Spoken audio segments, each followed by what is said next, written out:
Students, welcome back to economics. Today, we are going to be looking at demographic targeting, what demography is, how advertisers use it whenever they are pushing out products, and what effect that has on particular populations of people.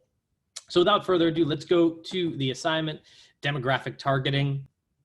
And here are our plans for today. Highlighted text indicates you need to write and submit information to this assignment. Ensure you've completed all requirements in the what to submit section near the bottom, and participation will be rewarded for participating in class discussion if we ultimately do this lesson together. So step one is to analyze this image. And I asked the question, why is it helpful for sometimes categorize people based on demographics? And if you're not familiar with this word, the demography is the study of human populations. So how we parse people apart, what makes them different from one another, how do they fit into certain categories, why do they fit into certain categories, and what trends do we see because of those categories? And you might look at advertisements and just say, oh, well, they're just trying to sell to everybody. But that's not the case. It's really not the case. Whenever people are creating products and services and they're marketing them or they're advertising them, they have very specific groups of people in mind. Have you, like with that second word too, we have targeting. So you're trying to reach a certain audience. You're trying to, like this together, it's like you're trying to reach a certain population of people. You are going out of your way to reach a certain population of people.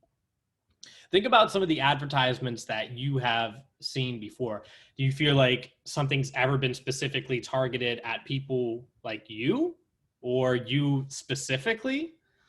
If you look at video games, are they being targeted at people who are 60 years and older? No, they're being targeted at young people. So they're going to have themes that young people think are cool or interesting, right? So depending on how you parse these categories out, it can be interesting to see the disparities between different groups. And with this image, we have just several different categories that you can draw from whenever you want to think about demographics. And this isn't just an economics thing. You need to be thinking about demographics whenever you're thinking, and generally in social studies, in life in general, because these different things have consequences, whether or not we want to believe that they do. They do have consequences. And so whenever you start to categorize people like this, you're able to think critically about the needs and desires of certain populations. And in this circumstance, what economic impact that they have.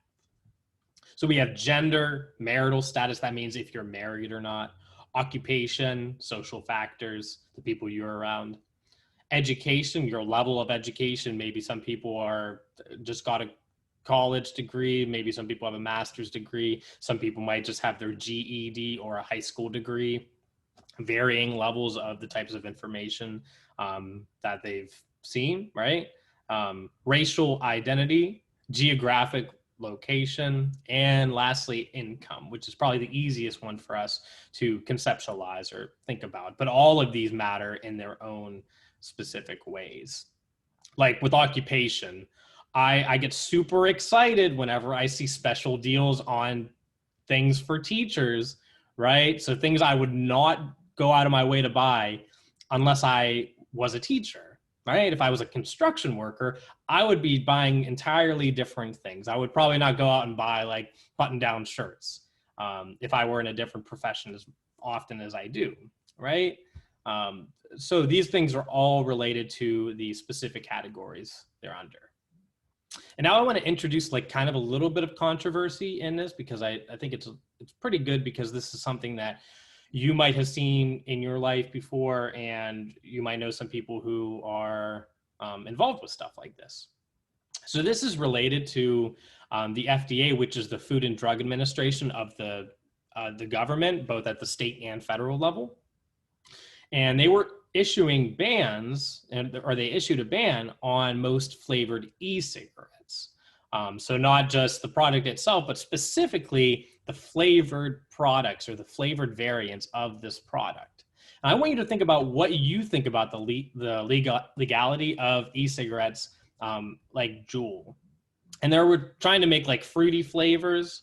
And the company said that these were just flavors that everybody wanted. But increasingly, we were seeing high school aged people and even younger than that becoming addicted to these products because the flavors were in line with kind of the taste palettes of what children want, right? Bubblegum, strawberry, blueberry. And so the FDA said, they stepped in and said, you can't have these flavored e-cigarettes. And I want you to think about what do you think about the legality of this? And did Juul and other companies, did they target an audience while they were doing this, or target a demographic? Well, the FDA has issued a ban on most flavored e-cigarettes, including fruit, candy, mint, and dessert flavors that are popular among teenagers. But there are major exceptions that benefit vaping manufacturers, retailers, and adults who use nicotine-emitting devices. Consumer investigative correspondent Anna Werner has more. This policy is one that was dictated by the e-cigarette industry. Matt Myers heads the Campaign for Tobacco-Free Kids. He says banning flavors is good, but leaving menthol and tobacco vaping products on the market is dangerous. Menthol cigarettes are used by more than half of all kids as a starter product. His group says 1/3 of all e-cigarette users in the U.S. are middle and high school students, and 97% of kids use in the U.S. Crazy. are middle and of all e-cigarette users are middle and high school kids. This is like a year old, I think, or like maybe even less than that, but that's still relevant, right? That's still an issue for some people. high school students, and 97% of kids use flavored pods. We'll be taking it off the flavors for a period of time, certain flavors. President Trump hinted at the ban this week. We're going to protect our families, we're going to protect our children, and we're going to protect the industry. A few months ago, we spoke to 18-year-old Chance Amarata, whose doctor believes his vaping may have contributed to a lung injury. I never thought that I'd be addicted, and I'm sure every other teenager or young adult would say the same exact thing. The Centers for Disease Control counts more than 2,500 cases of people hospitalized with e-cigarette or vaping-associated lung injury and 55 deaths. The CDC says the chemical vitamin E acetate found in some vaping products is closely associated with the deaths and illnesses. Some people could have used our product. In August, Tony DeCopel sat down with then Juul CEO Kevin Burns. What do you say to those families, those parents, about their teens using this product? As I've said this before, I'm sorry that their kids are using the product. We never intended for our product to be used by them. Some vape shop owners worry a ban will hurt their businesses. And like the horrible side of this is the type of product where people do it one or a few times and they can become lifelong customers. So don't take what that guy is saying at face value. He never intended this. I don't know that for a fact. Right? So kind of question what he's saying there. With all of these extra flavors, you get lifetime customers from people, even though there's a question of legality here. Arizona vape shop co-owner Scout Stubbs says she's already expanding to hemp products to offset a drop in sales. If we just enforce the laws we already have or maybe beef them up, have some marketing restrictions, there are solutions out there to combat youth usage that don't involve banning adult products. Myers disagrees. This is not an issue about jobs. This is an issue about the health of our nation's children. We reached out to the American Vaping Association for comment on this story, but had not heard back. Juul, the market leader, declined to comment. In the past, Juul has said that none of its products contain vitamin E acetate. Anna Werner, CBS News, New York. Some kind of cognitive dissonance right there. Like, how are we supposed to feel about this? I don't know how to feel about this, right?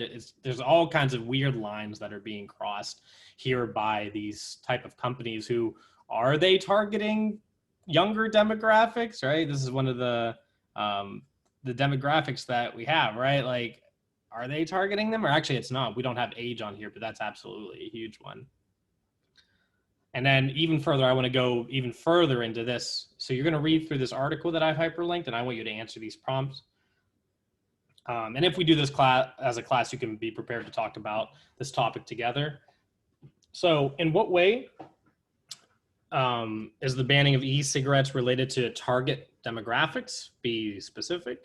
How are the incentives of the e-cigarette industry different from that those are the people who make and enforce the laws. So in other words, the CEOs are the people who create Juul. How are their incentives, what they want, different from the people who enforce the law, like law enforcement, police officers, members of Congress, the government? And then do you agree with the decision to ban e-cigarettes based on flavor? Provide at least 2 reasons to support your answer. And then what you're submitting is just your responses to the prompts in step 3. And maybe we will get to this sometime this week because it is kind of an interesting topic. But otherwise, I hope you have a wonderful day. Please let me know if I can help you out with anything. I'll see you later.